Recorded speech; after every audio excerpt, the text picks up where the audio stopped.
Hey everyone, welcome back. My name is Aaron. And I'm Anna, and today's big idea is God speaks to us in different ways. Now, Anna, if I remember correctly, you had a neat experience where God actually spoke to you. Do you mind sharing? Absolutely. There was a time in life where I needed to know and understand God's love, and He chose to show me a picture of two eyes with fire burning in them that represented His love for me.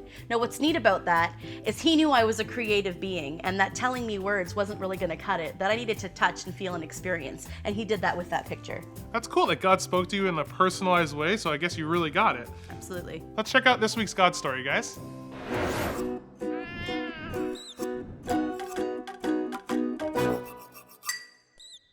So what if I don't know what the word Armageddon means? It's not like it's the end of the world.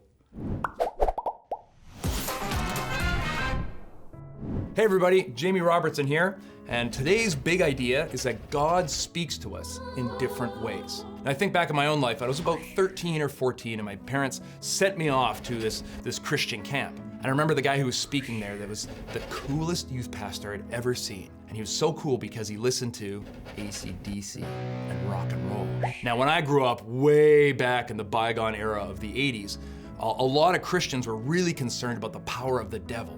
And they thought the devil was really using rock and roll music. And here's the craziest thing. I started to hear ideas about God in this music that I'd been taught had nothing to do with God. If anything, was a tool of the devil. But as my musical appreciation grew, I saw the creative spirit of God.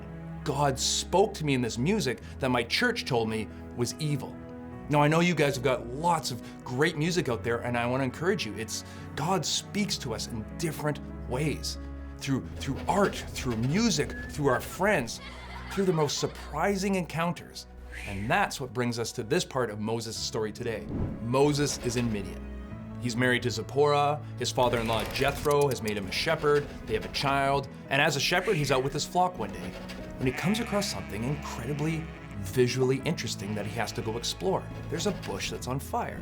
Now that in and of itself is not that rare. Things catch on fire, especially in the desert. There's lightning, all sorts of stuff. But what's interesting is that the tiny little leaves on this desert plant are not being consumed by the flames. So Moses goes forward, and this is what he hears. We pick up in Exodus chapter 3, just verse 5. Do not come any closer, the Lord warned. Take off your sandals, for you are standing on holy ground.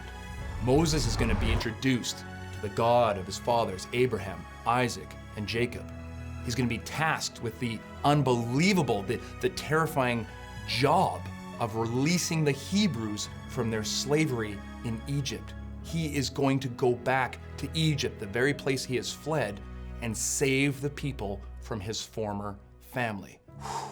Let's take a second now before we get into all that and focus on the sandals. We all want to do something great with our lives. We all want to be tapped to do something that truly matters. And I want to warn you, if you feel called to do something absolutely great, which I believe you are called to do, if you go into it thinking in your head, I got this, you don't. What this story shows us, what this very first moment, what taking off the sandals means, is that Moses needs to recognize that the great undertaking his life is about to become is not going to be achieved through his own strength. That if he just walks back to Egypt, he's walking back to disaster.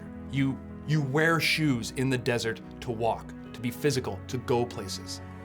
Moses' journey begins with him removing his sandals, removing the ability to go anywhere, to just stand, to just be, to recognize that he is in the presence of the Almighty. And it's the Almighty, not Moses, that's gonna make this a success. Let this one simple line, let that one moment remind you that the greatness you want to achieve will not come from your own strength, or else it's not gonna be great and you will not succeed. Begin all your fantastic endeavors by removing your sandals, by just standing, by just being, and listening to the voice of the Almighty. So it's Moses' job to go back, speak directly to Pharaoh, and tell Pharaoh to let all his slaves go, because God, their father, the father of Abraham, Isaac, and Jacob, has heard their prayers, has heard their pleas, and doesn't want them to live under Egyptian slavery anymore. Simple, right? Oh yeah, don't forget that Moses is still wanted for murder back in Egypt. So understandably, he's a little reticent, he's a little concerned, he's a little worried. So he asks God for God's name. And why he does that we'll come to in a second. but I want to read God's response first. God replied to Moses, I am who I am. Say this to the people of Israel, I am has sent me to you. God also said to Moses, say this to the people of Israel, Yahweh, the God of your ancestors, the God of Abraham, the God of Isaac, and the God of Jacob, has sent me to you. This is my eternal name, my name to remember for all generations. I am, if I can speak candidly about our Lord, is a very silly name. What could that possibly mean? I mean, Abraham, Isaac, and Jacob, I understand all that, but what does I am mean? Well, it's important to recognize that this story, what's about to take place, is up against a backdrop of magic. Now, I don't mean like pick a card kind of magic. I mean how the people in Moses' day understood the way the world worked. For the people of Egypt, for most of the people of the ancient Near East, having the name of a deity granted you access to that deity's power, be it war, food, wealth, all that sort of stuff. If you could call on that God's name, you could access that God's power. Okay, so Moses is faced with going up against Pharaoh, Egypt, in order to do this monumental task of taking Pharaoh's workforce completely away from him, ruining his economy, and again, still wanted for murder. So he's like, give me your name and I will trust that you have the power to make this happen. God's response when asked his name is, I am. I am who I am. That is an incredibly important response that we need to remember today. God is not at our beck and call. How much of our faith teaches us that, whatever we want, we ask God, we treat him like a slot machine in the sky. I want this, you give it to me. And when God doesn't, people lose their faith. Let us never forget that the God we are speaking of, the God who said, this is my name for generations, calls himself, I am. Moses, you're not going to Pharaoh's court with my power behind you. You're going to Pharaoh's court trusting that what I'm gonna do, I'm going to do. Remember, taking the sandals off. This is the crux. This is the most beautiful and the most difficult element of the life of faith, is giving up the control of your very life, of trusting that God is aware, that God knows, that God loves, that this mission is not about, here's how the whole thing's gonna play out, but I am saying, here's the next step. Go forward in trust. Go forward in faith. Why? Because I am. All right, I am me, you are you, I am. All of that makes me very happy. We'll see you next time. Okay, so I know that God speaks to people in different ways, but Aaron, for real, what would you do if you had a burning bush, start talking to you? Honestly, I have absolutely no idea, other than I'm paying attention. I know God speaks to different people in different ways. That is for sure not a way that he normally speaks to me, so I'm tuning into what's being said. Absolutely. We have a really cool story to share with you. Why don't we watch what Andy's doing and see how God speaks to him in interesting ways?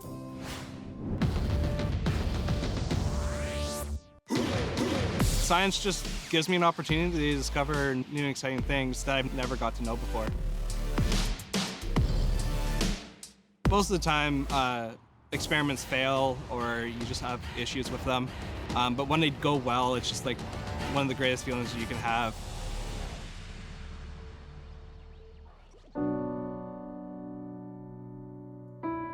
Growing up, I would often feel that I had to be the best. This often caused me to have a lot of anxiety and just to belittle myself and call myself names if something didn't go right. So eventually my anxiety got really bad, started having panic attacks, and it got to the point where I actually ended up in a hospital. And one night in the hospital, as I was calling out to God, where are you in this moment? And I heard a voice just say, be still and know that I'm God. And that's when I knew that God was with me.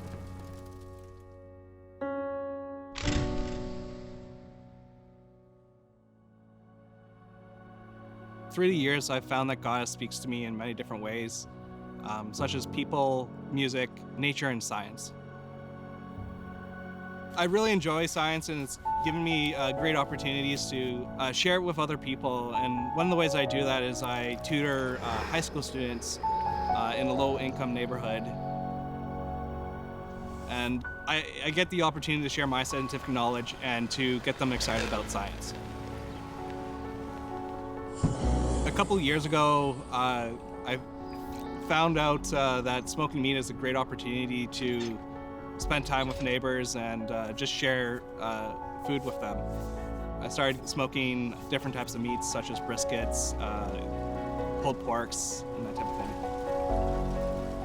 I also help out with a kids' breakfast we do every Wednesday, and I also help plan a community dinner with my church, where we feed about 150 people once a month and just give them an opportunity to sit and just enjoy a nice meal and not have to worry about the things happening around them.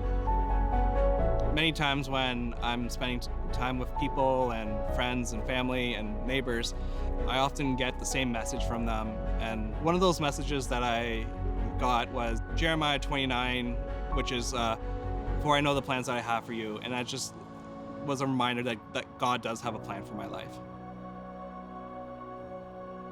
Sometimes I still struggle with anxiety, but I found that it's only temporary. And so I bring it to God and I sing and I pray, and that often calms me down. So whether we look for God in the big spectacular such as the universe or the small things such as a tiny cell, God speaks to us in different ways, and we just have to learn to listen.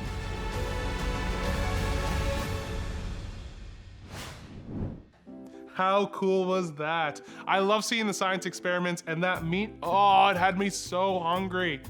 Yeah, I had a feeling that he'd like that part. Do you know what my favorite part was? Just being able to see how God spoke to Andy in a way that resonated with him. Yeah, it's so cool that God is not limited to speaking just English or French or Spanish or even Elvish, but that God speaks to us in different ways through nature, through visions, through science, whatever it is, God speaks to us in a way that we can get it. Awesome, that's amazing. Why don't we break into our small groups and see what this looks like in our lives?